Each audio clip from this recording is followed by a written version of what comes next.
हमारी life pressure लगा रहता है और इंडस्ट्री में तो पूछो ही मत। एटमॉस्फेयर का प्रेशर 15 psi का होता है। हमारा काम इतनी psi से चलता नहीं है क्योंकि हमारा दिमाग बहुत हाई प्रेशर पर ही काम कर पाता है।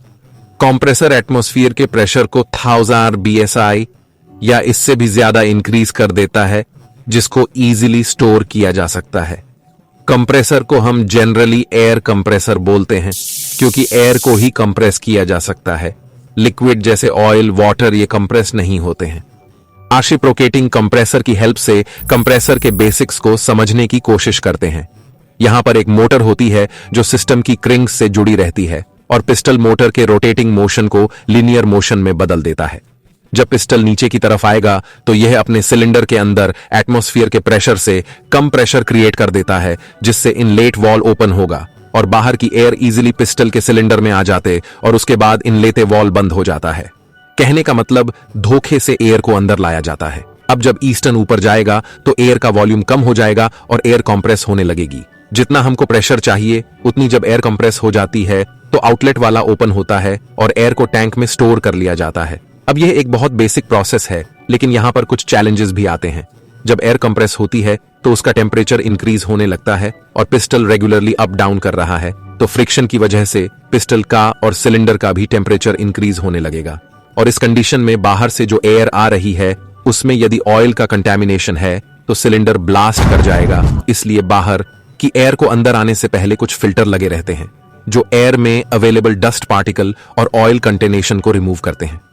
जो आप कंप्रेसर देख रहे हो, ये फर्स्ट स्टेज कंप्रेसर, ये एयर प्रेशर को 145 psi तक बढ़ा देते हैं। तो गाड़ियों के टायर में हवा भरने के लिए जनरली इसी कंप्रेसर को यूज में लिया जाता है।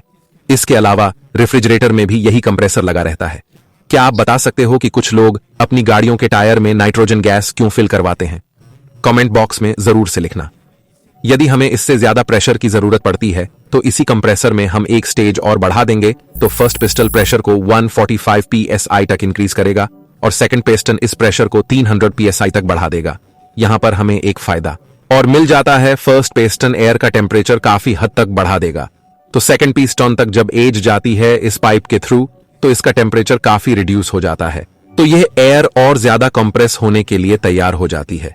आपने कई बार नोटिस किया होगा कि यदि इलेक्ट्रिसिटी सही से नहीं पहुंचती है तो आपका रेफ्रिजरेटर कंप्रेसर की वजह से बहुत ज्यादा वाइब्रेट करने लग जाता है।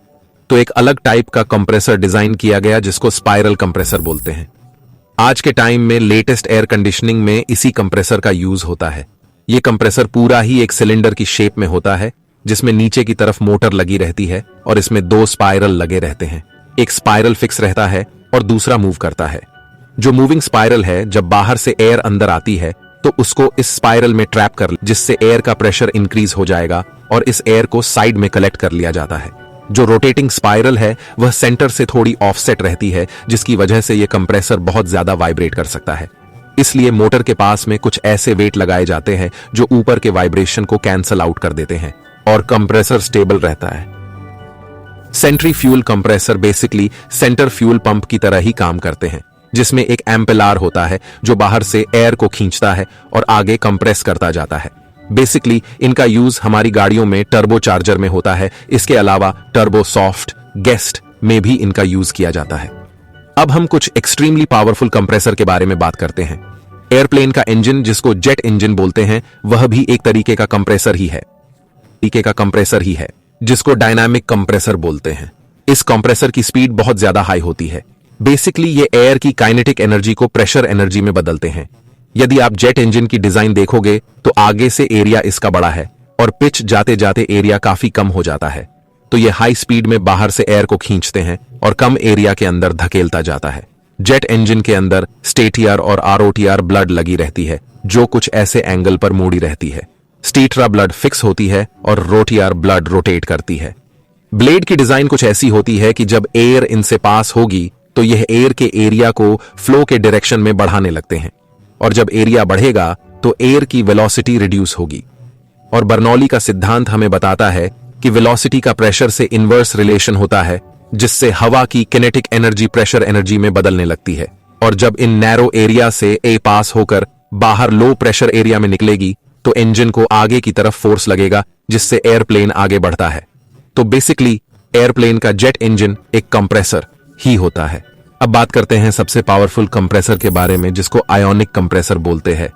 बेसिकली ये हाइड्रोजन गैस को कंप्रेस करने के काम आता है या फिर उन गैस को जिनमें बिल्कुल भी कंटैमिनेशन नहीं होना चाहिए। हमें पता है कि हाइड्रोजन सबसे हल्की गैस भी है और एक्सट्रीमली फ्लेमेबल गैस भी है, तो इसको कंप्रेस करना बहुत ही कॉम्प्लिकेटेड होता है। तो ionic compressor basically hydrogen fuel station पर लगा रहता है गाड़ियों की रीफिलिंग के लिए। बेसिकली इनका working mechanism first stage compressor के पिच मैकेनिज्म जैसा ही होता है, लेकिन यहां पर पिस्टल की जगह एक लिक्विड पिस्टल होता है और ये लिक्विड एक आयोनिक लिक्विड होता है जो बेसिकली एक सॉल्ट होता है, जिसकी टेम्परेचर विंडो बहुत बड़ी होती है और जो हाइड्रोजन के साथ में सोलिएबल भी नहीं होता है। इस आयोनिक लिक्विड के नीचे पिस्टल लगा रहता है, जिसको अप डाउन करवाने के ये नीचे ऑयल भरा रहता है, यानी ये पिस्टले के लिए ऑपरेट करता है। अब हाइड्रोजन हल्की होने की वजह से पिस्टले 4 से 5 स्टेज होती है, तब जाकर हाइड्रोजन को कंप्रेस किया जाता है। आयोनिक कंप्रेसर एक लिक्विड कंप्रेसर होने के बाद भी हाइड्रोजन को 14,000 psi से भी ज्यादा कंप्रेस कर देता है। इस आयोनिक लिक्विड के कई फायदे हैं। एक तो ये फ्रिक्शन को कम कर देता है, जैसे हीटिंग कम होगी, जिसकी वजह से गैस के प्रेशर को और ज्यादा हाई लेवल पर लेकर जाया जा सके हैं इजीली। क्योंकि हाइड्रोजन बहुत ही पावरफुल फ्लेवर गैस है, तो इसकी हीटिंग का खासकर ध्यान रखा जाना जरूरी है। इसके अलावा यह कंप्रेसर 98% मूविंग पार्ट को रिड्यूस कर देता है, जो पिस्टल वाले कंप्रेसर में यूज होते हैं, जिसकी वजह से इसकी लाइफ और एफिशिएंसी बढ़ जाती है। इसके अलावा rolling pistol compressor, skill compressor और भी थोड़े कंप्रेसर होते हैं जिनका वर्किंग मैकेनिज्म एकदम सेम है, बस डिजाइन में फर्क है डिफरेंट टाइप के एप्लीकेशन के हिसाब से। ये सभी के सभी गैस के वॉल्यूम को कम करके एयर के प्रेशर को इंक्रीज करते हैं।